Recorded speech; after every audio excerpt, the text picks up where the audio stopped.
We can only slow down the inevitable, but the inevitable indeed, by definition, is on its way, and it's going to be coming sooner than we expect, based off of a new report by what the Bank of International Settlement has been saying. We'll talk about it and why it's crucial for you to be stacking gold and silver at this current time. That means right now, and let's explore.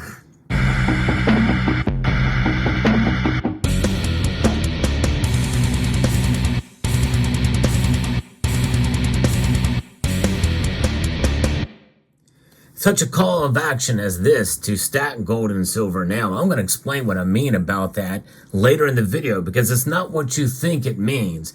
I want you to stay tuned to the end, where I will discuss that, because I think it's quite important to understand that this is not something that we're doing out of fear. This is about preparedness and about defining what it means to stack gold and silver. But let's get into the meat of this, because right now we transact in currency and currencies around the world that, for all intents and purposes, are private if it's held in this manner.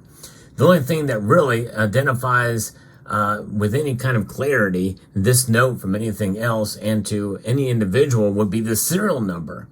The serial number would be it. You know, you can track serial numbers and where notes go, but there's got to be a record of it held somewhere. And I don't think there's a record of where these serial numbers are going unless there's a stringent investigation, and it will only have to be done by the feds with the Secret Service based off of the serial numbers of these notes. Now, if anybody from the Secret Service is watching, well, more than likely you can trace this note back video after video. But notwithstanding, central bank digital currencies are, by their definition, currencies that can be tracked. They're digital. Hence, that's the way it's done. Digital essentially means it's tracked in one form, in one way or another. And central bank digital currencies come in two different forms. There's retail and wholesale. And that's what we're going to be talking about in this piece from CoinGeek that talks about this.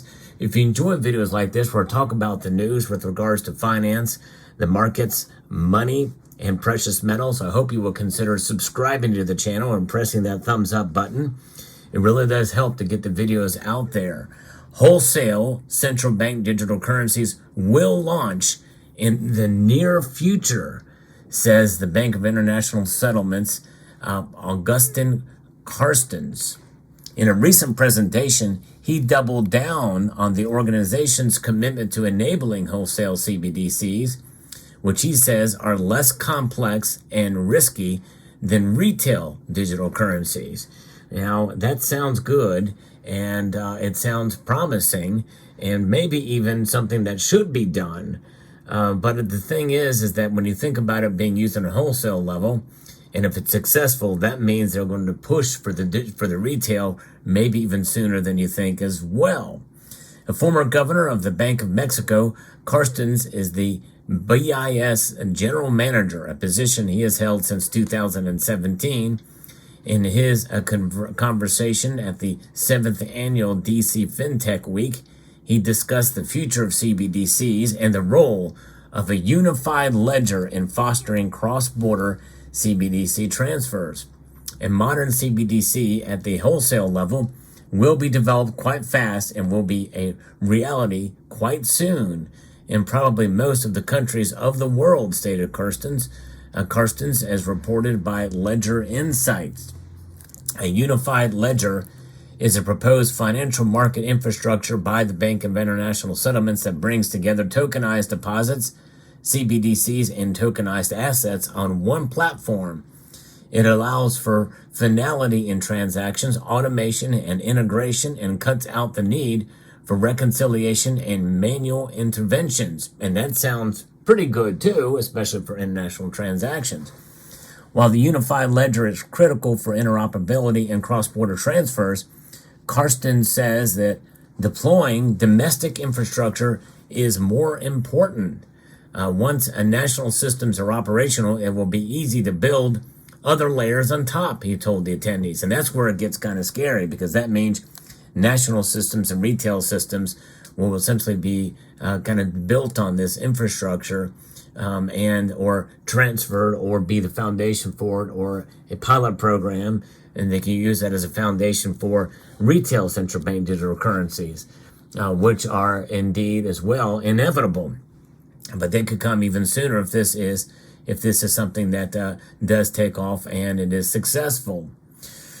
In a separate speech last week at a BIS conference in Basel, Switzerland, Carston's doubled down on the need for CBDCs.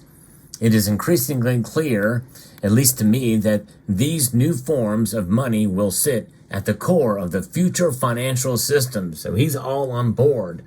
Now keep in mind, this organization, the Bank of International Settlements, which is the central bank of central bankers, we taught and loud, many of us in this community, as being the organization that has recognized gold as a tier 1 asset, making it equal to and on par with cash and other currencies, including the dollar.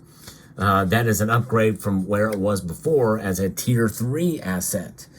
So the crypto universe has provided us with several case studies of how easy it is for hackers to infiltrate poorly designed and poorly supervised financial systems. High-profile security breaches have been one factor, admittedly, among many others that have undermined trust in cryptocurrencies as useful financial instruments, he said. Meanwhile, several central banks are advancing their CBDC projects already. Switzerland's central bank recently announced a new pilot for a wholesale CBDC with commercial banks, including UBS, which is the country's biggest lender. So this stuff is already happening, and it's already becoming based off of cryptocurrencies and the like. And who knows, maybe some of those cryptocurrencies very well may be involved as well in some of these wholesale central bank digital currencies and retail down the road.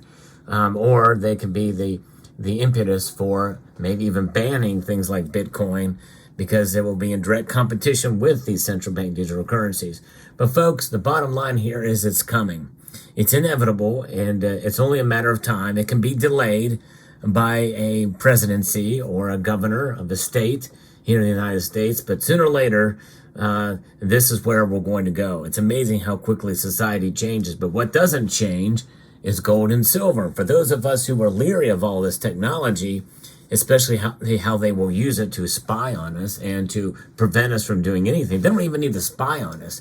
They can literally just control with a flip of a switch, and not even that, with an automated tool, that if there's something they see that they don't like that flags a use of a currency tied to a digital blockchain, they can just stop it, they can prevent it, they can punish you with it, without even really needing to spy on it. They just set their controls in place, using artificial intelligence and machine learning and the like.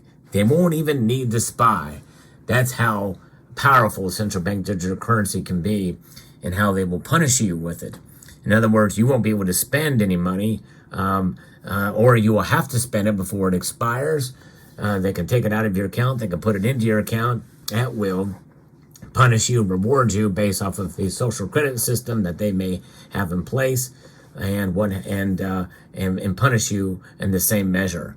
Nonetheless, on the wholesale level, likely this will be relatively inept, or as far as it'll be rather benign, I would think, to start, because it's utilizing transactions. They want to get people used to it and comfortable with it.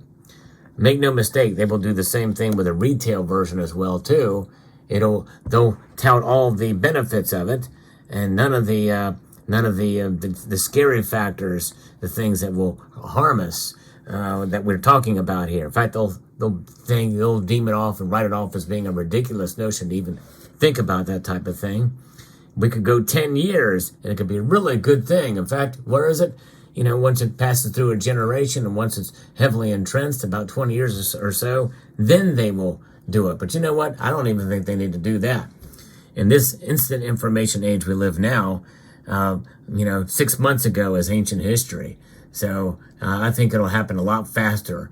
And I think once they have the grips and controls and claws in us, where there's no way out, then that's when they will do it and exercise the power, which is why we should be stacking gold and silver, because they don't have an agenda. They cannot punish you for what you do with it. gold and silver, the metals themselves, they have no agenda, and they can be melted down and reformed and recast in any way, shape, or form that they so desire, and or that you may desire, as long as it's fungible and transferable. That's what matters. And so therefore, having gold and silver in your portfolio and stacking it is crucial and important. So when I say that you should stack gold and silver and do it right now, that means that not necessarily means you need to go out and buy any more. Just stack it up, store it, hold on to it. That's what I mean by stacking gold and silver. Now, if you buy another piece and add to your stack, even if it's just 1 ounce or 1/10 of an ounce, if it's gold, that every little bit empowers your stack even more. And so holding on to what you have is an extremely powerful thing. And that's what we do with gold and silver. That's why it behooves us to continue to hold on to these metals and to stack them. Stack them even without buying any more, but stack them nonetheless.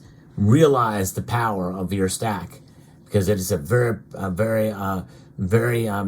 powerful tool that will protect you in the future and will protect you in the present. Let me know what your thoughts are about this subject. Central bank digital currencies, they're on their way. They are coming. And they're going to be here sooner than you think, and in some form or another. I'd like to extend a multitude of gratitude to each and every one of you for taking the time to watch, and to encourage you to please rate, share, comment, and subscribe.